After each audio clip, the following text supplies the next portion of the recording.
weeks ago, I went out on a shoot to the downtown area of Las Vegas, an area I shoot pretty often. On this night, I took 3 cameras, which is something I normally never do. Normally, I go out with 1, maybe 2 cameras. I had a purpose for taking 3 cameras, which I'll explain in a minute.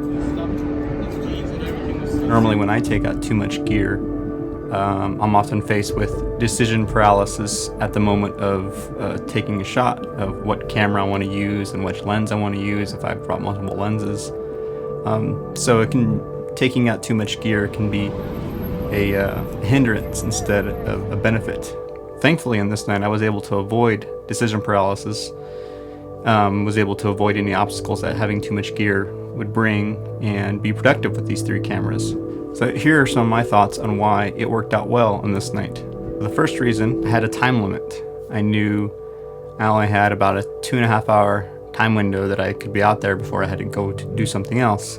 Sometimes having a certain amount of time forces you to make decisions quicker and move faster. And I think having a time limit, having that 2.5 hour time limit or 2 hour time limit, inspired me and kind of fueled me to move along and to make quick decisions. So that time limit, I think, was probably the first thing that was at the top of my mind, and one of the big reasons why I was able to get some good shots this night. The second reason why I think things worked out well for me was I only had 1 roll of film for each of the 2 film cameras I had in my bag. So I couldn't be slowed down by deciding which film stock to load in the camera, since I only had 1 each. And I knew that I also had a 36 exposure limit for each camera. So I had a limitation on the amount of shots I could take with my 2 film cameras, since I only had 1 roll per camera. So although I brought 3 cameras, I limited the amount of lenses I brought, so I wasn't stopping all the time to switch lenses or having to decide which lens to use in which moment. I loaded a lens on each camera and left it like that the whole night. Not slowing down to change lenses was a huge benefit. And then the next 2 reasons kind of flow together. The first one is I shot 1 camera at a time. So this kind of seems obvious, but oftentimes before, when I would go out with like 2 digital bodies, let's say 1 crop sensor and 1 full frame, I would constantly rotate back and forth depending on which lens was on each camera. And this can still work in certain instances, but with 3 cameras, this was just going to be too much of a juggling act. So I knew once I pulled out 1 film camera, I wanted to shoot until that roll was completed, and then put it in the bag, pull out the next film camera, and shoot until that film roll was completed.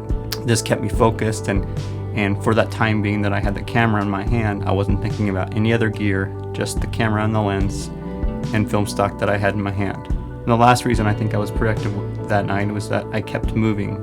I kind of mapped out a walking route in downtown, and I kept to that route, shooting the camera I had in my hand along the way. A few years ago, I may have stopped at a really cool scene and taken that same shot with the 3 different cameras. I know that has really slowed me down before, so on this night, I kept to my walking route, only shooting with the camera I had in my hand, getting really cool shots along the way, and only repeating a certain area if I ended up walking by again with the next camera I was shooting with, but not going out of my way to repeat a specific scene or moment with multiple cameras. So staying on a route and continuing to move helped the creative flow, I think.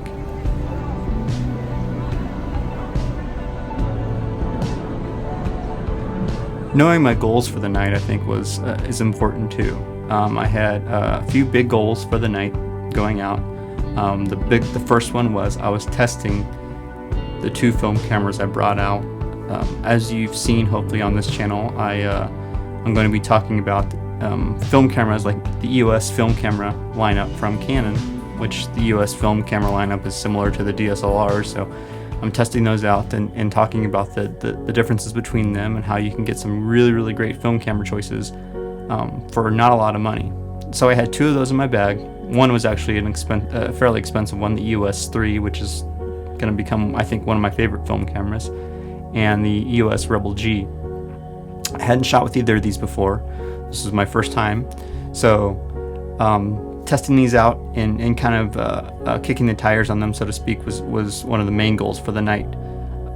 So knowing that motivated me to make sure that I was able to shoot with both cameras, that I didn't shoot with one and forget to pull off the other. So shooting with those two cameras was one of the big goals.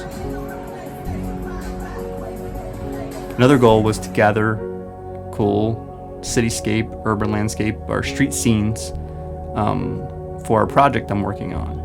So I didn't have any specific situations I wanted to capture, just a vibe and a mood that I'm often able to get in this part of the town. So to help me along with this, I had a third camera in my bag, which in this case was the Fujifilm X-T2, and I had it set to one of the black and white film simulations that are built into the camera. I always shoot RAW plus JPEG, but having it set to the black and white film setting kind of kept me in that same mindset as when I'm shooting with the other cameras, thinking in that grayscale realm, and it also fit into the vibe that I'm trying to create with this project. So the Fujifilm X-T2 kind of filled a void and was a backup, so to speak, to the other cameras, but as well as a great tool that night to capture some great images for this project I'm working on. So I think I got a few images from each camera that will fit perfectly into this project. And another goal I always have going out shooting is just to keep shooting, to keep creating things. It's easy for me to get in a rut where I don't go out for weeks or sometimes a month or two. So I'm trying to avoid that and trying to continue to shoot, even if it's things around my house and around my neighborhood. But when I'm working on a project, usually there's a theme that I'm trying to stay within. So I had to go to an area that reflected that.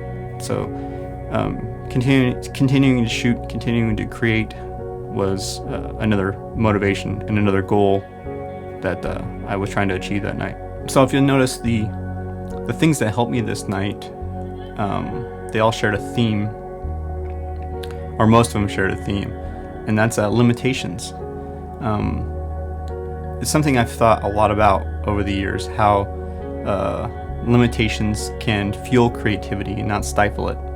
It took me a really, really long time to really grasp that and to internalize it, and I think I'm still internalizing it. Oftentimes when I was much younger, I would think if I only had this much time or these tools or whatever, I could just create so much and do so many things. And it's so easy to get into that rut again. So sometimes you need to set self-limitations and really work within those boundaries to motivate yourself and to create cool things. I don't have the latest and most expensive gear, but I do realize I do have a lot more gear than I had 5-10 years ago, and I'm very lucky to have that.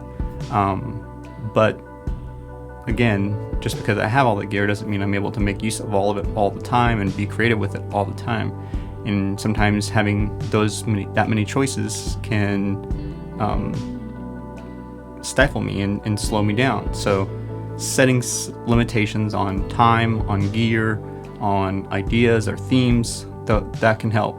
And the things that helped me on that night were limitations. There were limitations on time, limitations on the amount of film I brought, lenses, and so on. And then self-limitations like shooting with one camera at a time and staying focused on that camera. Limitations, and specifically self-imposed limitations, is something I want to talk more about on this channel.